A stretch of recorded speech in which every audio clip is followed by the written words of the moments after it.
Thank you for listening to the Ask AI podcast. To get our latest episodes, AI news, discount codes for events, and links to free resources, sign up to our monthly newsletter by visiting askai.org and clicking the subscribe link.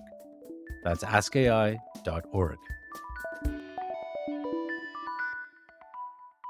This episode is sponsored by Cinchi. Cinchi is the enterprise data collaboration platform that enables people, systems, and AI to co-produce intelligent, reusable data products in real time.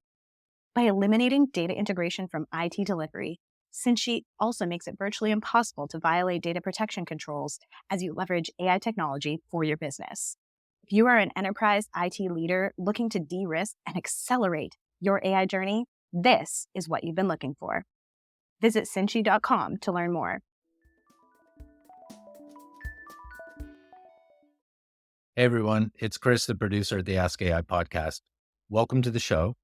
Today we're exploring a really interesting world of artificial intelligence and a groundbreaking application where it's being used to interpret the sounds of human babies.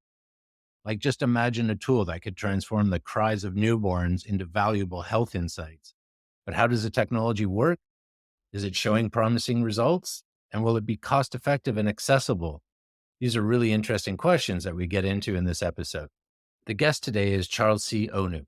He's the CEO and co-founder of Ubenwa Health. His AI journey began in Nigeria, where he was working with NGOs, and this exposed him to some pressing healthcare challenges.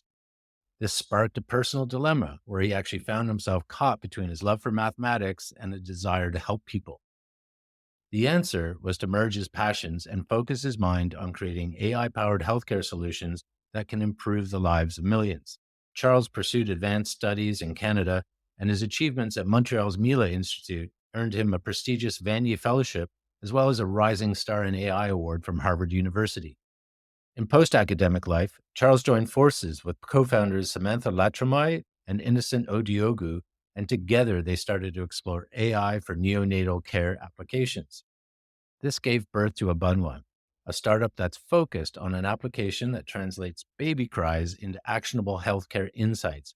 Ubenwa has attracted investor attention and won multiple awards, including 3 from MIT, all for its innovative approach and strong clinical foundation.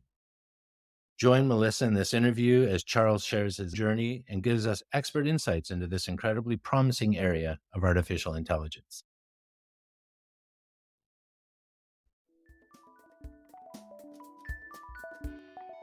Thank you, Melissa. Good to be here with you.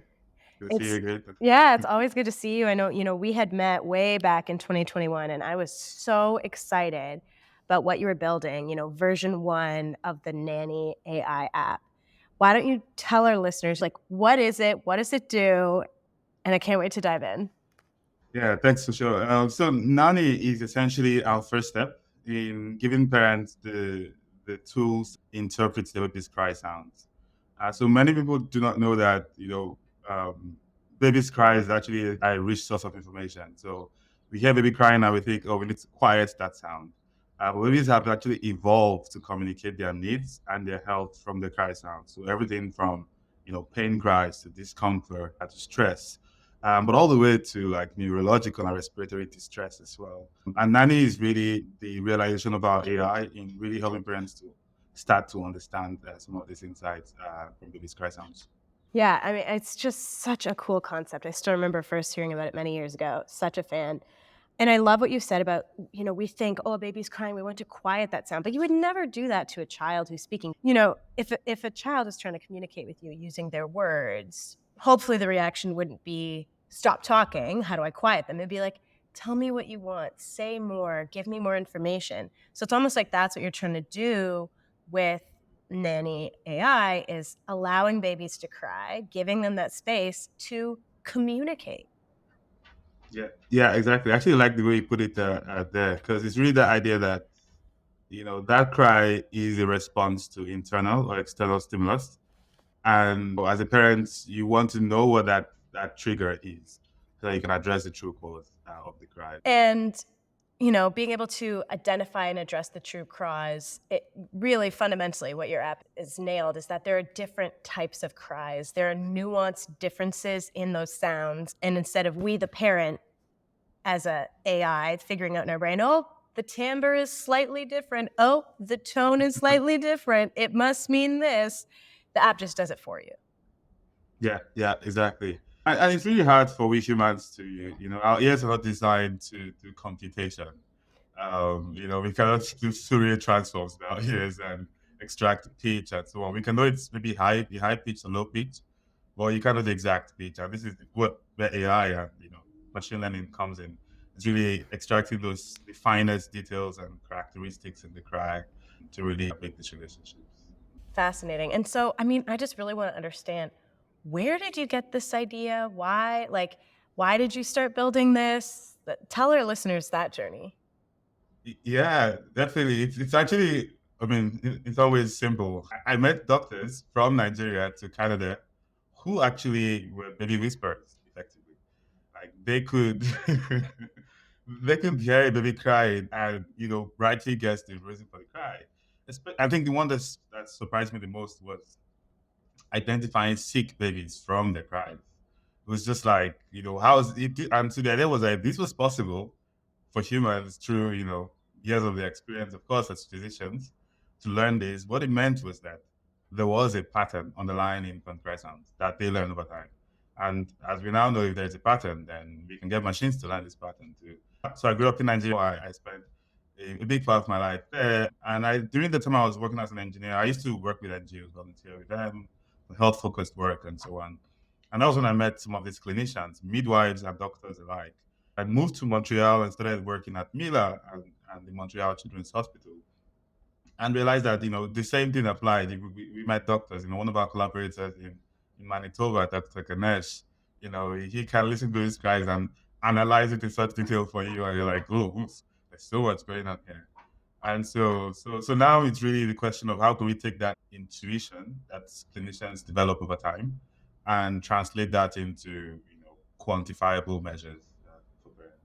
Well, I guess some people's ears are designed for computation then, because like that's so incredible. Baby whispers that they could diagnose from the types of cries they're having. And I know that was the original use case was all about diagnosis and being able to determine, hey, if there's something else going on. But certainly I'm sure it is helpful. Are they tired? Are they hungry? Are they whatever? You know what I mean? Or is it this sickness, something bigger than that? Yeah, baby whispers and just turning it into an app. It's such a cool use case for AI. I really think it is so cool. And your experience and bringing everything from your experience working in healthcare, both in Nigeria and in the Montreal Children's Hospital.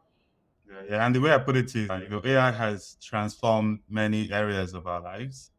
And it's time for AI to help parents sleep and babies to thrive. So, Oh, parents to sleep and babies to thrive. That's amazing. Well, you just hit a major, major milestone. I know you announced it publicly. You have analyzed 1 million cries. Like, tell us more about the stats, where you're at. Tell us everything. yes, definitely. So, to first we had to build our AI engine, which is basically a foundation model for analyzing audio. And the one of the biggest challenges we faced in building this AI engine was we needed data. As we know with all AI problems today now, the challenge was nobody was recording baby's cries as part of medical record. If you're working on medical imaging, you would have X-ray scans, CTs, and MRIs, and so on to refer to that you can just pull from hospital records. In the case of audio, it wasn't a thing. And so we actually spent a Wow. lot of time working with physicians around the world. So we collaborate with doctors in Canada, in Brazil, in Nigeria, and now in the US as well to basically design a protocol for collecting cry data as part of the standard of care in the hospital setting. And so we're able to record babies' cries there and annotate them now with the different clinical indications as well as the needs.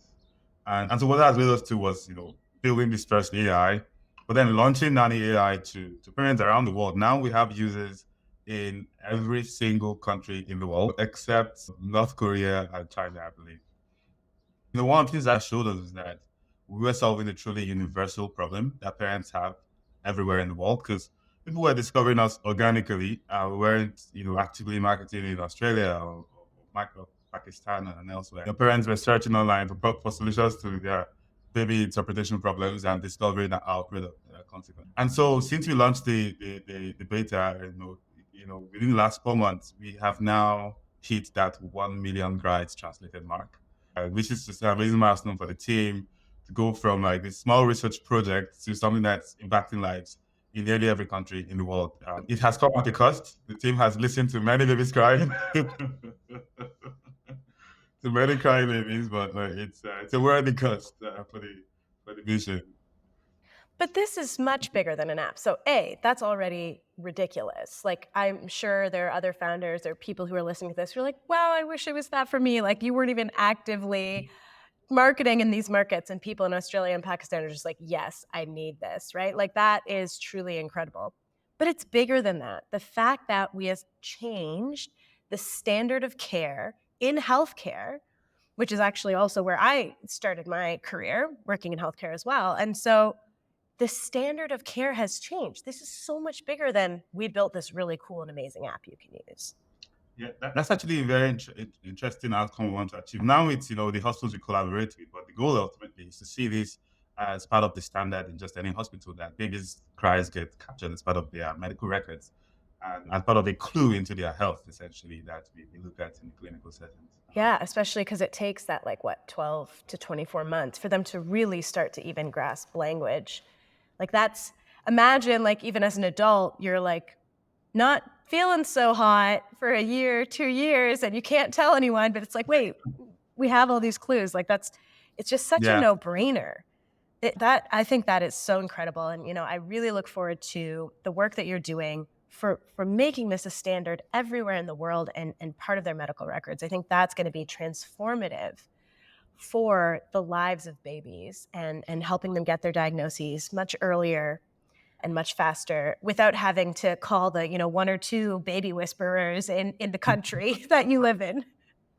yeah, exactly. And that's one of the real benefits there is, the neonatologist takes a decade to train, takes about another decade to intuitively understand the patterns in babies' cries. And from day one, we could get parents to be able to comprehend and have the same, access and expertise effectively. And this to me is a textbook use case of artificial intelligence technology making the complex simple, making something that, to your point, would take decades of training and then decades of on-the-job experience, and making it accessible for everyone. And this is one of those examples that gives me so much hope about AI and the future and where we're going. And it's the good news story that everyone wants to hear. Truly, it is.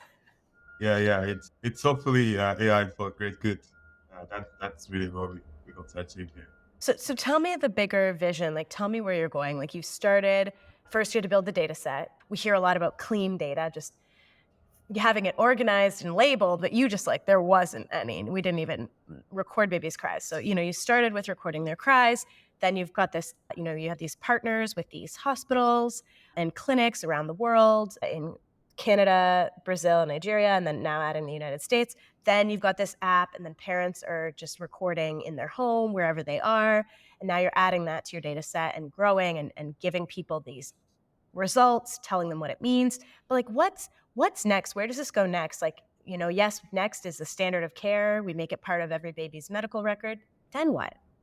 Yeah, see, the goal ultimately is to be everywhere babies are, from the home to the hospital to the ICU, is to be present there and equip parents, equip health professionals with the tools to really listen to babies for the first time, truly.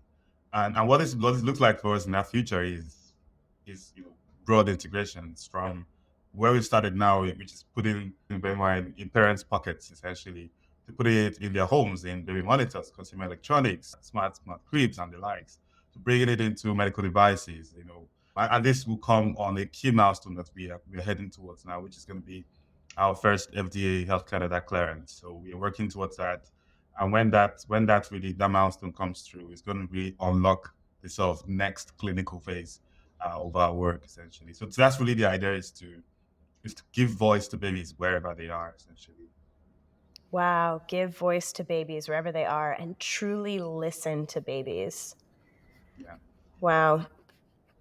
My goodness. And so tell me a little bit more about your team and who you work with, and maybe if you're hiring, if you have other people that you're looking for, maybe if not now, but soon in the coming months. Tell me more. This can't just be you, Charles. I know you're absolutely brilliant, but a million baby cries? Come on now.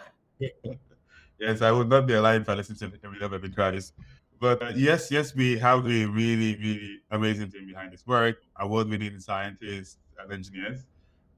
We spun off out of Mila. Mila, for those who don't know, is the AI Institute based in Montreal, founded by Yoshop and Joe, who is regarded as one of the fathers of AI, of deep learning and AI. And you So know him, right? You have a yeah, exactly. connection So there. exactly. So Yoshua has been a long-time advisor to myself, the company. He's also now an investor in the company too. So it's really great to be in that Mila community to start with because we've also hired, top machine learning scientists from within Mila as well as outside of Mila. My co-founder Samantha is a PhD in experimental medicine. Actually, we met at the Montreal Children's Hospital, literally during our PhDs. Our supervisors were collaborating on projects and we worked together for a while. Our other co-founder, Innocent, is a software engineer who has worked with several, startups that are now unicorns in the US as well over time. And so we really have I think, it's not the technical expertise of the team. One of the most special things about the team is basically how passionate and committed everyone is to the vision. I think that's the thing that brought everyone on board. And when I see the team and I see like how much they're put into this idea that we can create a new future in which we actually understand babies' cries. And we have wannabe parents on the team, as we call them, but everyone is really aligned on this of really understanding babies. And I think that's a great thing. We will be adding new team members, of course. At every point in time, talent is something we're always looking for. So if anyone listening to this interested in working or collaborating in some form, definitely reach out to me and we can take the chat from there. Yeah, exactly. I mean, and it is really incredible the team you built and the level of technical expertise and the caliber of even investors you have. We're probably getting to a phase where you're in your last 1 to 2 rounds that are really the ground floor and early access. Like beyond that, it's just going to be huge. So super impressive. And I love that line. We have parents on the team and wannabe parents on the team. I think that's such a fun way of framing it. One thing that comes up for me actually as I hear this is like, what are other use cases? And maybe you've thought of this, maybe it's not in scope. Totally okay if it's not in scope. I'm going to take you on a wild goose chase potentially. But but Let's be- what does it look like if we translate this for dogs barking, cats meowing? Like, is there other transferable, like, wait a minute, is that another use case? Obviously with different data sets? That's a really interesting use because as you can imagine, pet lovers are always like, my Yeah. dog doesn't talk as well. I do see the parallels, right? Same thing. Yeah, Also yeah, doesn't exactly. talk. Basically this sound that you know is a means of communication that we just don't comprehend effectively, and we would love to be able to understand. So yes, we've heard this quite a few times. Of course, it's not something we're working on now. We have our plates really full, but it is not something that is impossible to transfer the technology we're building for. Because at the heart of it, we are really building sound analysis, audio foundation models, and with the right data to fine tune our models, we could actually make this happen. So we'll see where that leads us to. But if there continues to be more and more demand for this pivot of the technology, we may actually look into it. You're going to have multiple product lines down the line. I do believe that, many, many years from now. And I could just see like being the company that's like helping you understand like anything you love that struggles to communicate with you, like a baby, a dog, a cat, like let us The help dog, you communicate. Did you say dolphin? yes.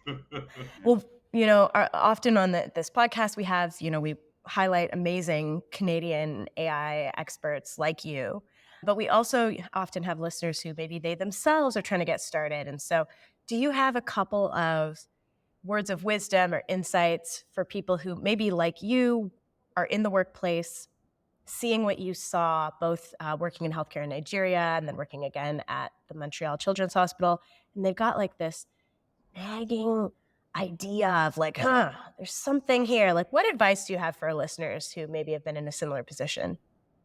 Yeah, no, good question. I would say the cliche answer actually is just you just start. Maybe I could also give a quote I saw in a book. So I my first programming textbook was Visual Basic. My brother handed it over to me in 2005, if I remember. So long time ago, almost two decades now.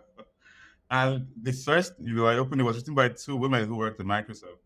And the first thing you see when you open the book was a sentence that said, "Learning programming by only reading it is like learning to speak a new language by only reading about the people."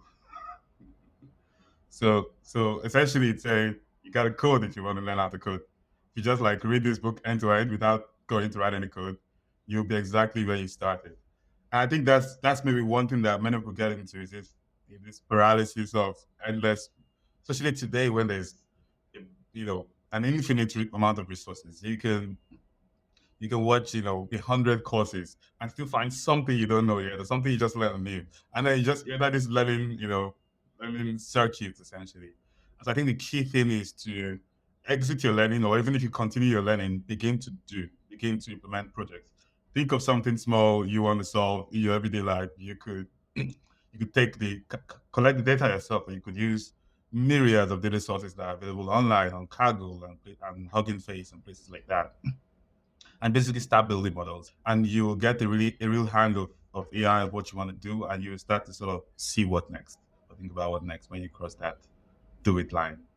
I love that. Just get in action, start doing. Don't get caught up in the analysis paralysis of getting in those reading circles, as you were saying, and just learning forever. It's like, take your learning, put it into action, put it into practice. Well, what a great takeaway for our listeners. Thank you so much for joining us today, Charles. It was amazing to hear your story and really wonderful to see the achievements you have so far, where I know you're going next. Very excited to just keep watching you another 3 years, another 30 years. This is just wonderful. Yeah, thanks so much, Melissa. Always a pleasure to chat with you. Cheers. Awesome. Bye. This episode was edited by James Fajardo. Original music was provided by Mike Letourneau. The series producer was Chris McClellan. To view the episode transcript, stream the video version, and get helpful links, check out the episode post in the Ask AI blog.